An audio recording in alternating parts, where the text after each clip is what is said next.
Bismillahirrahmanirrahim. Innal hamdalillah nahmaduhu wa nasta'inuhu wa nastaghfiruh wa na'udzu billahi min shururi anfusina wa sayyiati a'malina. Man yahdihillahu fala mudilla lahu wa man yudlil fala hadiya lahu. Asyhadu an la ilaha illallah wahdahu la syarika lahu wa asyhadu anna Muhammadan abduhu wa rasuluhu salawatu rabbi wa salamuhu alaihi wa sallama tasliman katsira, amma ba'd. Ikhwani rahimani wa rahimakumullah.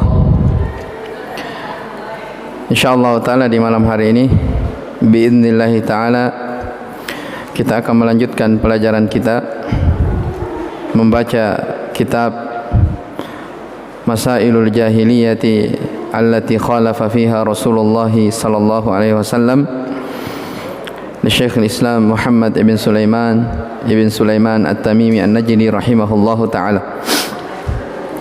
Perkara-perkara jahiliyah yang Rasulullah sallallahu alaihi wasallam diutus untuk menyelisihi mereka.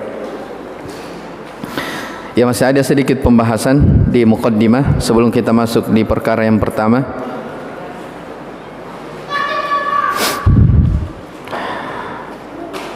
Kata Syekh di sini, qala Syekhu wa a'dhamu masailil jahiliyati wa akhtaruha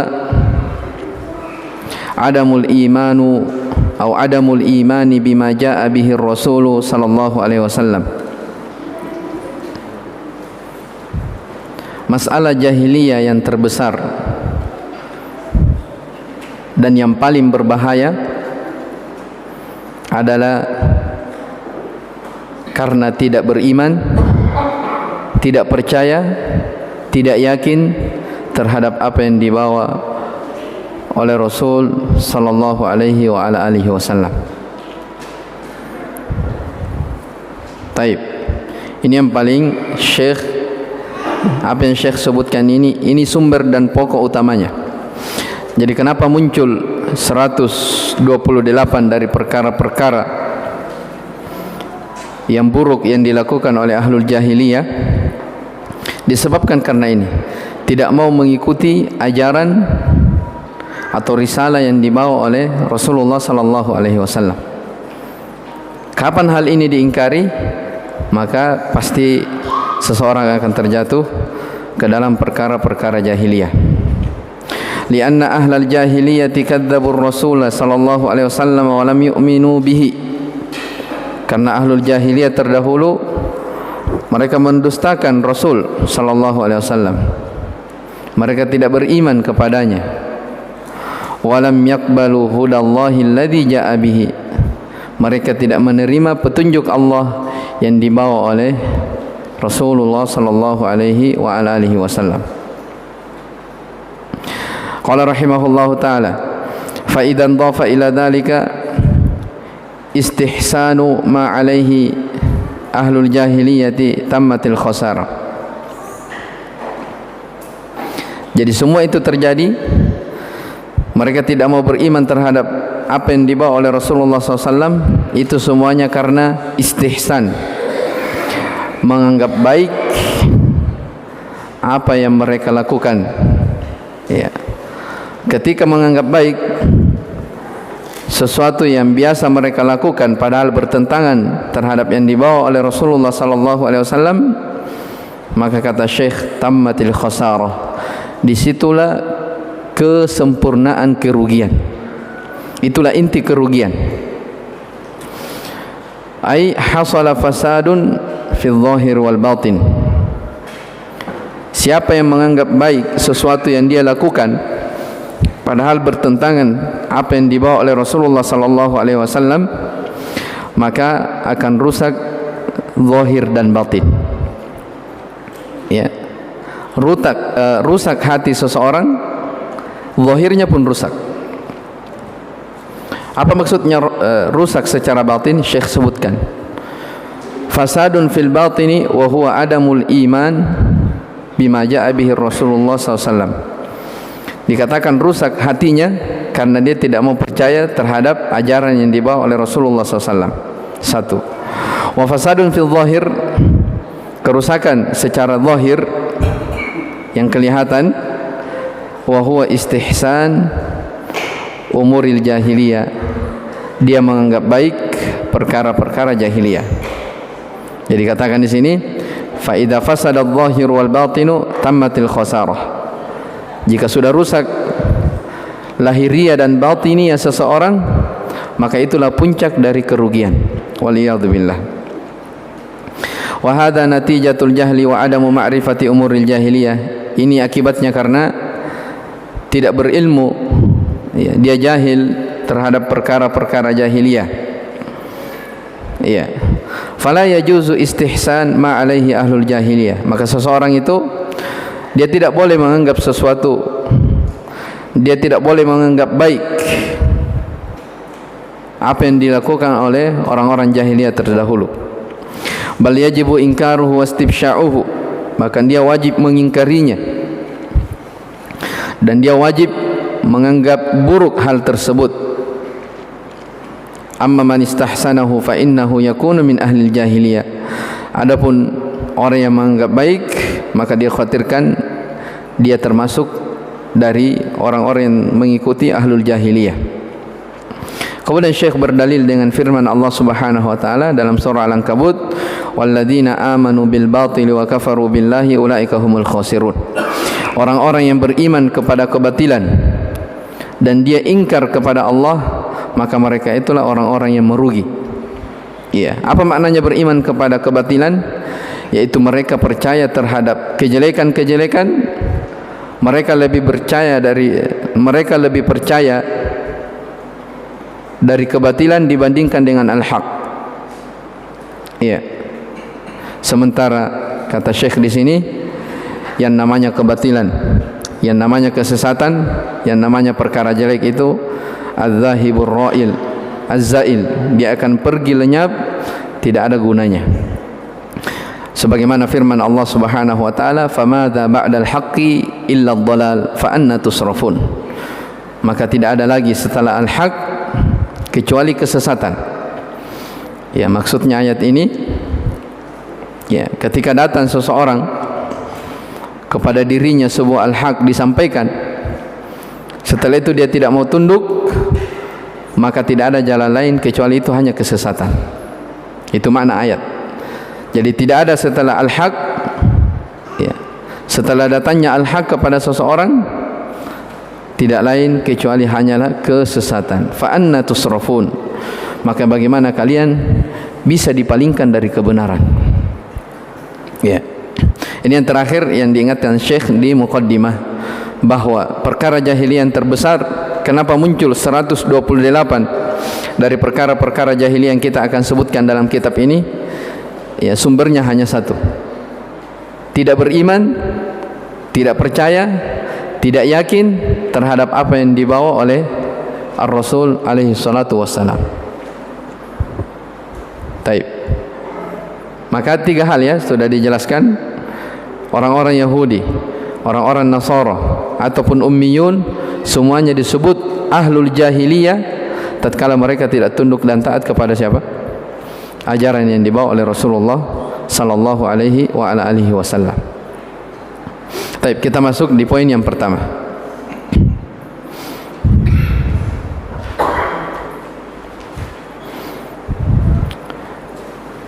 Al-mas'alatul ula, ini masalah yang pertama ini yang beliau akan sampaikan dari perkara yang dilakukan oleh orang jahiliyah adalah kebiasaan mereka berdoa kepada wali-wali dan orang-orang soleh.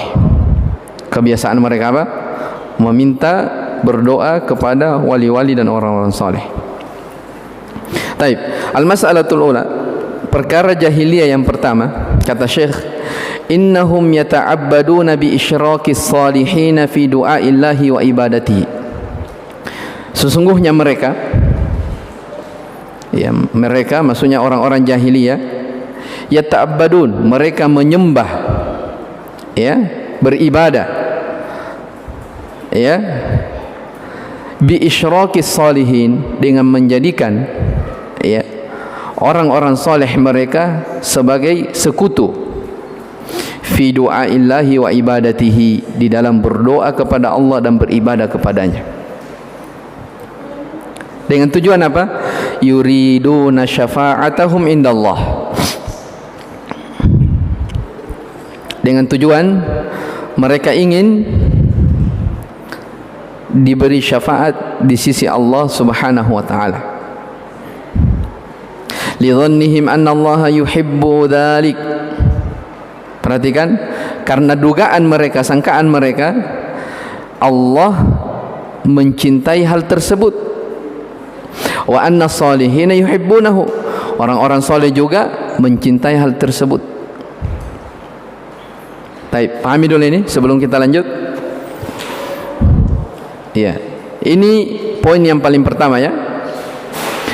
Perkara orang-orang jahiliyah yang mereka lakukan, dan ini sumber kerusakan. Mereka beribadah kepada Allah Subhanahu wa taala, tapi melalui perantara siapa? Orang-orang soleh.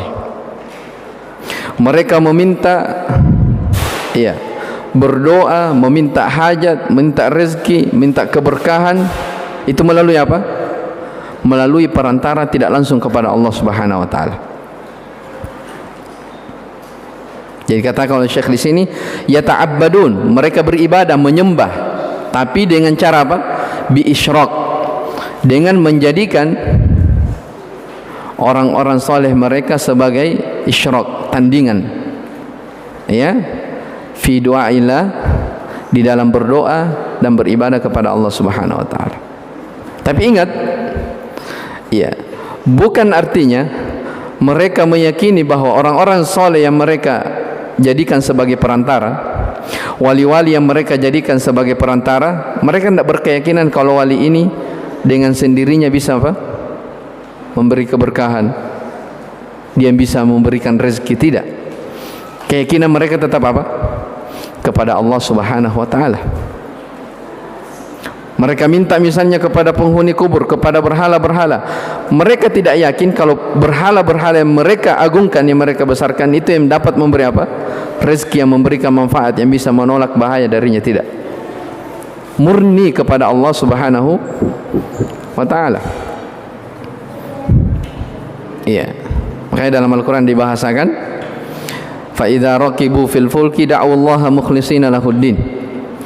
Ketika mereka berada di atas perahu, ya, diguncang oleh ombak yang sangat besar, angin yang sangat kencang, badai yang sangat besar, ya, da'allaha mukhlishina lahuddin. Mereka pun bisa memurnikan ibadahnya kepada Allah. Mereka meminta murni hanya kepada Allah. Falamma najahum ilal barri idahum yusyrikun. Tatkala kami selamatkan kembali ke daratan, mereka kembali berbuat kesyirikan. Ya, menunjukkan apa? Bahwa mereka yakin kalau ada bahaya akan menimpa mereka, yakin kalau Allah, hanya Allah yang bisa menolong, bukan berhala-berhala mereka. Tapi kenapa mereka minta berhala? Kenapa mereka minta kepada berhalanya, kepada orang-orang solehnya? Ini nih, yuriduna syafa'atahum indallah. Mereka ingin diberi syafaat di sisi Allah Subhanahu wa taala. Paham masalah syafaat ya? Saya kira sudah pernah dibahas di tempat ini. Syafaat. Jadi syafaat itu dari kata asy-syafa', sesuatu yang ganjil. Ya, sesuatu yang ganjil. Jadi syafaat itu seperti orang misalnya, ini contoh ya, ada orang dia mau ketemu sama Pak Bupati Goa misalnya. Jelas? Kalau dengan sendirinya dia langsung mau ketemu, itu sepertinya apa? Susah. Maka orang ini dia mencari perantara yang bisa menyampaikan hajatnya kepada siapa? Pak Bupati. Jelas ya? Supaya dia bisa ketemu Pak Bupati, maka melalui perantara. Perantara inilah yang disebut dalam pembahasan syafaat. Jadi mereka minta kepada orang-orang soleh Bukan yakin kalau orang soleh itu yang memberi, bukan. Ini perantara saja untuk menyampaikan apa? Hajatnya kepada Allah Subhanahu wa taala. Jelas ya? Nah, makanya jangan heran kalau di masa sekarang ya banyak ya di media-media sering ditayangkan itu orang-orang berjubah, orang-orang bersurban datang tawaf di kuburan. Iya, minta di depan kuburan. Ya, mereka anggap itu sebagai ibadah. Kenapa? Salah paham tentang masalah syafaat. Mereka katakan kalau kita minta langsung kepada Allah tidak layak. Kenapa? Kita ini orang banyak dosa. Ya, kita ini orang yang banyak berbuat maksiat, banyak melanggar perintah Allah Subhanahu wa taala. Kalau kita langsung minta kepada Allah tidak diberi. Ya sudah, ada orang-orang soleh, ada wali-wali yang sudah meninggal. Minta kepada mereka, nanti mereka yang apa? Sampaikan hajatmu kepada Allah Subhanahu wa taala. Paham ya? Belum lagi mereka berdalilkan dengan ayat. Mereka kata apa? Wabtagu ilaihil wasilah. Allah berfirman dalam Al-Qur'an, carilah kalian perantara-perantara. Itu dalil ayat yang mereka pakai. Jadilah apa? Carilah kalian apa? Al-wasilah, perantara-perantara. Iya. Padahal wasilah yang dimaksudkan dalam ayat itu bukan mengambil perantara orang yang sudah meninggal, wali-wali yang meninggal dimintai untuk menyampaikan hajat kepada Allah, bukan. Iya. Cari wasilah dalam ayat itu adalah kalian cari kedekatan kepada Allah dengan bertakarrub, melakukan amalan soleh, memperbanyak ibadah, zikir, baca Al-Quran. Itu namanya apa? Wasilah yang bisa apa? Mendekatkan diri kepada Allah Subhanahu wa taala. Jelas ya? Itu yang benarnya. Jadi kalau misalnya ada orang yang berdalil, boleh orang datang di kuburan minta. Iya, boleh orang mengambil perantara antara dirinya dengan siapa? Allah Subhanahu wa taala. Karena hanya sebagai pemberi syafaat. Mana dalilnya? Ada ayat Al-Qur'an, wabtagu ilaihil wasilah. Ya, kita katakan wasilah dalam ayat itu bukan mengambil perantara melalui apa? Orang-orang soleh. Tapi wasilah dalam ayat itu adalah apa? Mengambil perantara artinya bertakarrub, mendekatkan diri kepada Allah dengan amalan-amalan soleh. Bisa dipahami? Bisa dipahami? Jadi kalau ada orang yang menyuarakan tentang masalah wasilah ini, bertawassul, ya, ini bahasa ya, bertawassul. Apa hukum bertawassul? Bertawassul. Iya. Itu yang mereka anggap sebagai tawassul. Padahal subhanallah, Nabi SAW diutus kepada mereka orang-orang musyrikin disebabkan karena masalah ini. Mereka menjadikan perantara antara dirinya dengan Allah Subhanahu wa taala dengan sangkaan itu adalah pemberi syafaat kami di sisi Allah Subhanahu wa taala. Kemudian kata Syekh, li dhannihim anna Allah yuhibbu dzalik. Sangkaan mereka Allah cinta hal tersebut. Ya, mana dalilnya? Itu tadi yang kita bacakan ayat. Ya, Allah perintah kita untuk mengambil apa? Perantara. Wa anna salihina yuhibbuna dzalik. Orang-orang saleh yang dimintai juga itu cinta, kata mereka, senang dengan hal tersebut. Dan ini semua apa? Sangkaan-sangkaan yang tidak benar.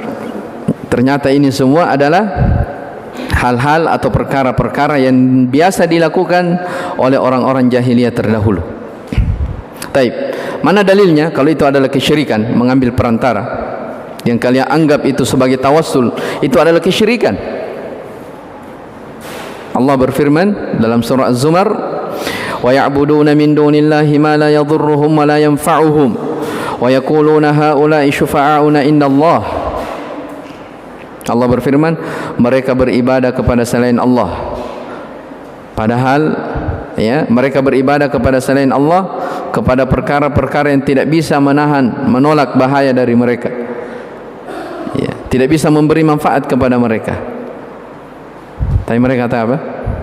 Wa yaquluna haula'i syufa'auna indallah. Mereka tidak mau dianggap sebagai apa? Orang yang berbuat syirik.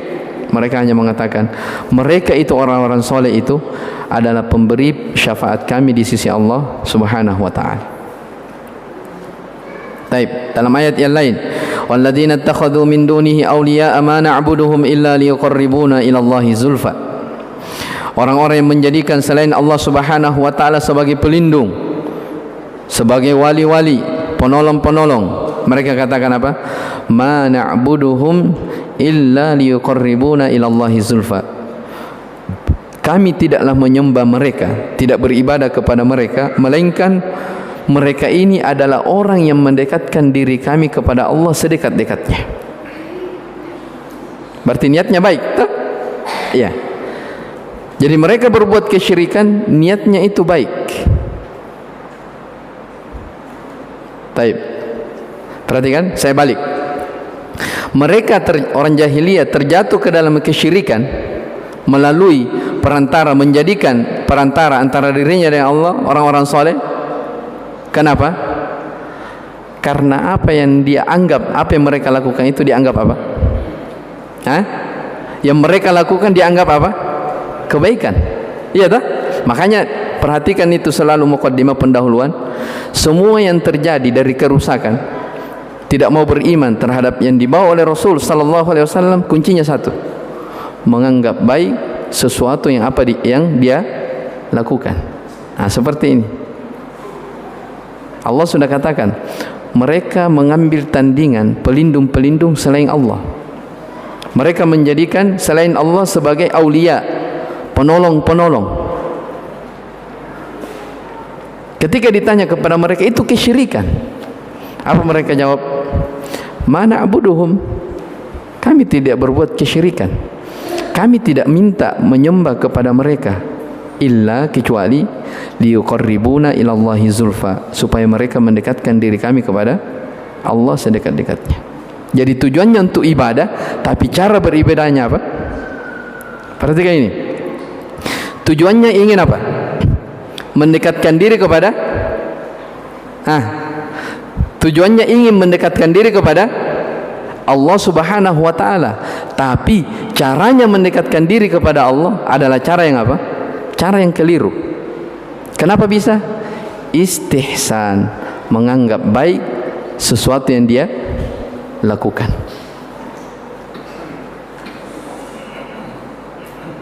Baik. Wa hadhihi a'zamu mas'alatin khalafahum fiha Rasulullah sallallahu alaihi wasallam. Maka ini adalah perkara yang terbesar yang Rasulullah sallallahu alaihi wasallam menyelisihi mereka. Fa'ata bil ikhlas. Rasulullah SAW datang dengan membawa keikhlasan. Ya. Rasul diutus oleh Allah untuk memurnikan ibadah hanya kepada Allah Subhanahu wa taala. Tidak ada perantara, tidak ada wasilah. Wa akhbara annahu dinullahi alladhi arsala bihi jami'ar rusul. Iya. Dan Allah Subhanahu wa taala, Rasulullah SAW telah mengkhabarkan bahwa ikhlas ini itulah agama Allah Subhanahu wa taala.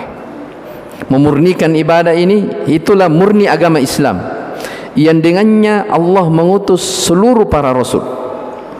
Wa annahu la yuqbalu minal a'mali illa al-khalis. Bahwasanya amalan itu tidak diterima kecuali dari orang-orang yang ikhlas saja. Wa akhbara anna man fa'ala mastahsanu faqad harramallahu alaihi al-jannah.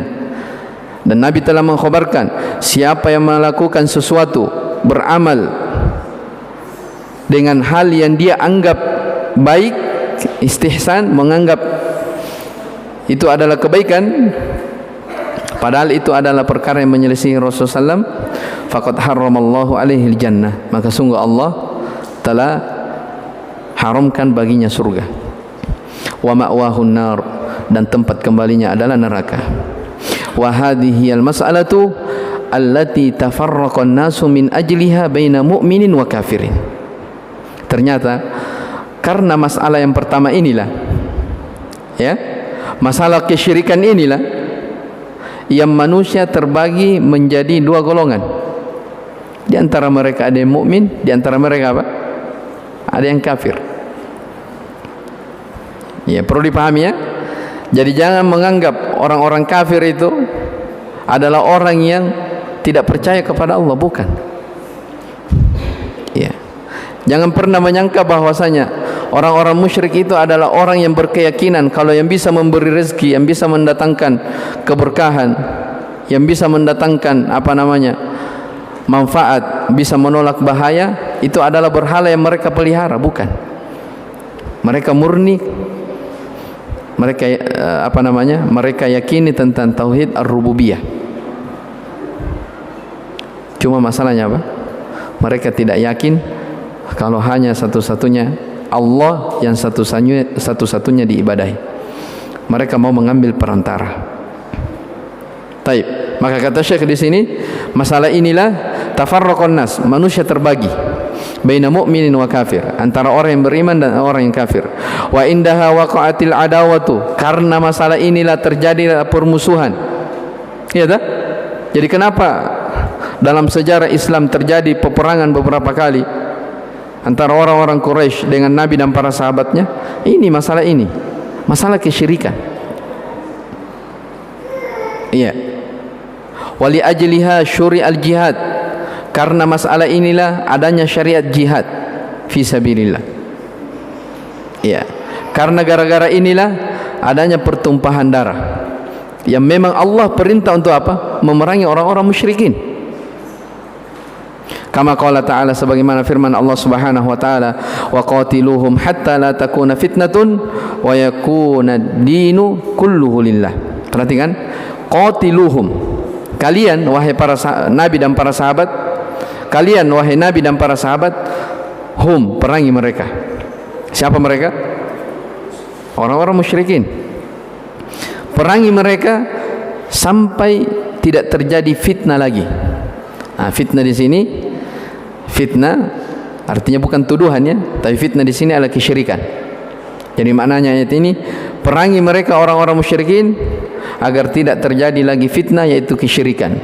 Wa yakuna ad-dinu kulluhu lillah, supaya agama itu murni untuk Allah Subhanahu wa taala.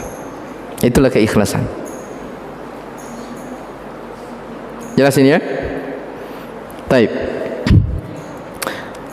Makanya akan dijelaskan oleh Syekh di sini rahimahullahu taala bahwa awal dakwah para nabi dan rasul Allah Subhanahu wa taala, dari awal, dari rasul nabi, dari rasul Nuh alaihi salam hingga rasul terakhir Nabi Muhammad sallallahu alaihi wasallam, adalah mengajak manusia kepada tauhid, membersihkan diri mereka dari kesyirikan.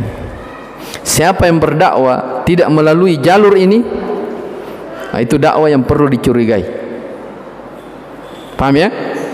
Siapa menyangka dirinya dia berdakwah tapi tidak punya perhatian tentang masalah tauhid, masalah kesyirikan, itu dakwah yang apa? Harus dicurigai. Ya. Sebab kalau pokok ini bermasalah, kalau keyakinan dalam hati ini bermasalah, maka apa gunanya sholat? Iya. Apa gunanya kita misalnya berkurban? Iya.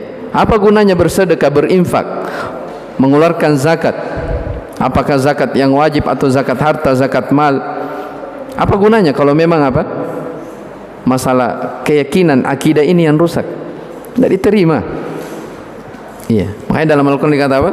Wa qadimna ila ma amilu min amalin faja'alnahu haba'an mansura. Iya. Kami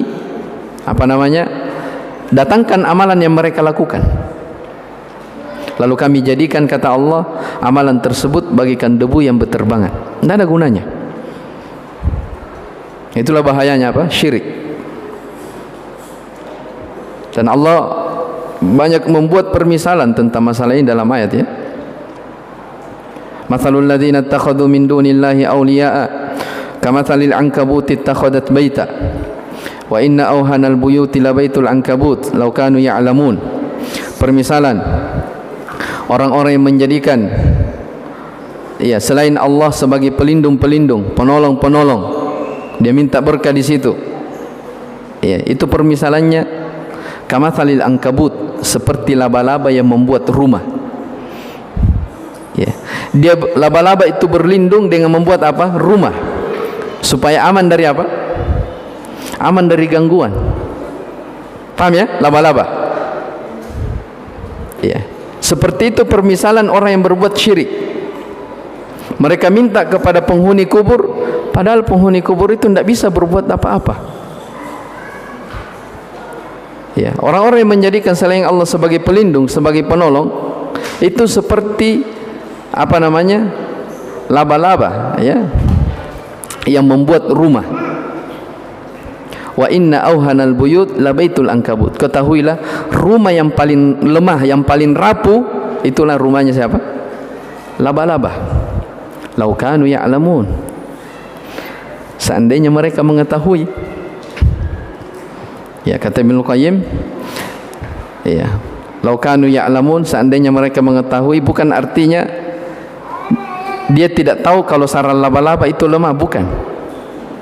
Tapi dia tidak tahu kalau wali yang mereka minta itu adalah sesuatu yang apa? Yang lemah, tidak bisa berbuat apa-apa. Jelas ya? Di akhir ayat Allah katakan, wa ma ya'qiluha illal alimun. Tidak ada yang bisa memahami perkara syirik ini kecuali hanya orang-orang yang berilmu saja, orang-orang yang belajar. Itu lanjutan ayat. Ya. Di akhir ayat Allah katakan apa?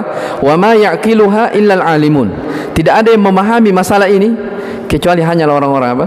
Orang-orang yang belajar, orang-orang yang berilmu. Maka jangan pernah ada orang yang merasa aman dari apa? Kesyirikan. Iya. Jangan kita menganggap sudah apa namanya, misalnya sudah kenal dakwah, sudah rajin sholat di masjid, menjaga sholat 5 waktu, terbebas dari yang namanya syirik. La wallah, tidak, demi Allah. Ya, kita terus diperintah untuk belajar, memperbanyak taklim, memperbanyak belajar, supaya apa? Paling tidak pokok yang pertama ini kita harus bersihkan, kita harus jauhkan diri kita dari perkara ini. Sebab kapan ada perkara ini dalam diri kita, ini yang menghalangi apa? Amalan-amalan kebajikan kita diterima di sisi Allah Subhanahu wa taala. Taib. Ini terkait tentang masalah syirik.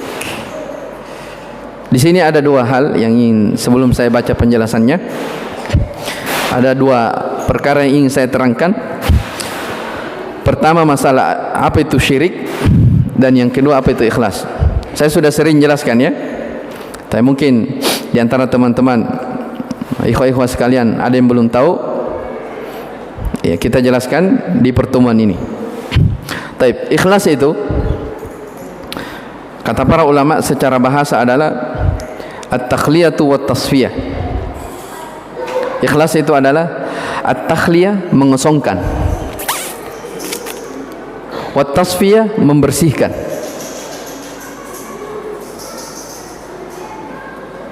Itu secara bahasa. Ya, sebagian mereka memberi perumpamaannya secara bahasa ini. Ya, walaupun saya sendiri belum pernah lihat. Jadi kalau ada orang yang kerja di tambang emas itu, ya biasanya itu kan emas, dia masih bercampur dengan apa? Pasir. Ya, karena emas itu terbuat dari apa? Sesuatu yang seperti pasir. Maka ketika disaring, setelah itu dibakar, maka akan nampak ini kotoran, ini apa? Ini emas, ini kotoran, ini emas, ini kotoran. Itulah makna apa? At-takhliyah, dimurnikan. Itu ikhlas secara bahasa, ya, dimurnikan. Taib. At-tasfiyah artinya membersihkan. Jadi setelah, anggaplah emas, setelah emas itu murni sebagai emas, tidak ada campuran-campurannya, maka kewajiban yang kedua tasfiyah. Dia harus jaga, dia terus bersihkan dari noda-noda apa? Kesyirikan. Jelas ya? Itulah ikhlas namanya. Jadi jangan pernah menyangka orang yang ikhlas itu tidak pernah lagi berbuat syirik. Tidak. Justru ikhlas itu terus diperbaharui, terus dipertahankan, karena tidak menutup kemungkinan syirik itu datang dalam keadaan apa? dalam keadaan tidak disengaja. Ya, ada orang dianggap ini amalannya ikhlas, tapi subhanallah dalam keadaan dia tidak sengaja ternyata apa? Ada riya, ada sum'ah di dalamnya. Iya. Makanya dari doa yang diajarkan oleh Nabi SAW apa? Allahumma inni a'udzubika an usyrika bika wa ana a'lam wa astaghfiruka lima la a'lam. Ya Allah, sesungguhnya aku berlindung kepadamu dari kesyirikan yang saya ketahui, dan saya beristighfar dari syirik yang saya tidak tahu. Ya. Jadi ada orang terjatuh ke dalam syirik dalam keadaan dia tidak sadari. Ada juga orang dia berbuat syirik dalam keadaan apa? Dia sadar itu adalah kesyirikan. Taib. Jadi ikhlas secara bahasa adalah at-tasfiyah wa at-takhliyah. Secara istilah adalah takhlisul ibadati lillahi wahdahu wa tasfiyatuhu minasyirki. Ikhlas adalah memurnikan ibadah hanya kepada Allah Subhanahu wa taala, wa tasfiyah, dan membersihkan dari noda-noda kesyirikan. Membersihkan dari noda-noda kesyirikan. Itu ikhlas ya.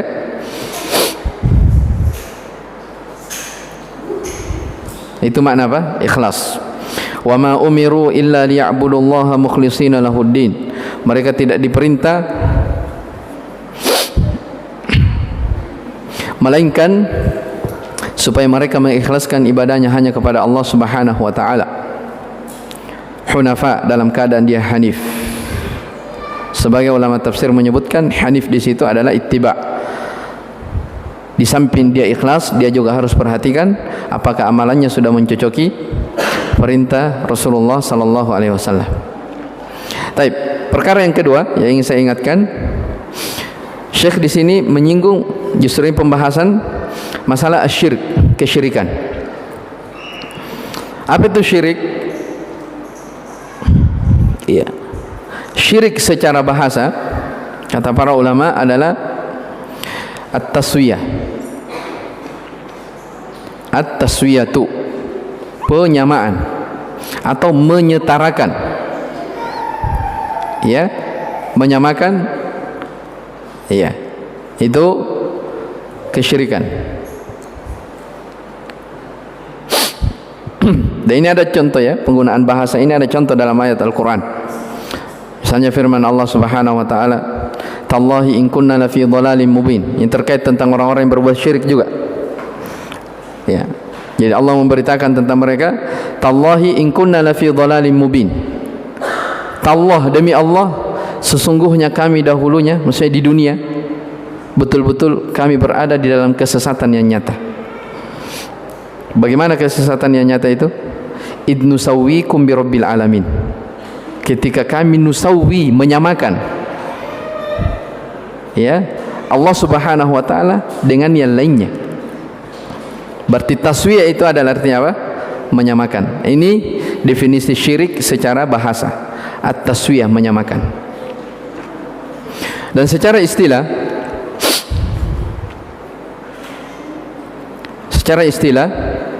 syirik itu adalah taswiyatu ghairillahi billahi fima huwa min khasaisillah. Syirik adalah menyamakan selain Allah dengan Allah Subhanahu wa taala.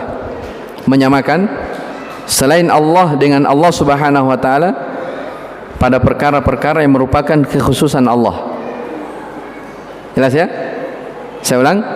Syirik definisi secara istilah, taswiyatu, menyamakan ghairillahi, selain Allah dengan Allah Subhanahu wa taala pada perkara-perkara yang merupakan kekhususan Allah Subhanahu wa taala. Ya. Contohnya misalnya dalam ayat, "Qul la ya'lamu man fis samawati wal ardil ghaiba illallah." Katakanlah Muhammad, tidak ada seorang pun yang mengetahui yang gaib, yang di langit, yang di bumi, kecuali hanyalah Allah Subhanahu wa taala. Berarti mengetahui perkara gaib itu tidak ada yang tahu kecuali siapa? Allah Subhanahu wa taala. Sekarang kalau ada orang mengaku dirinya tahu barang yang hilang, ya,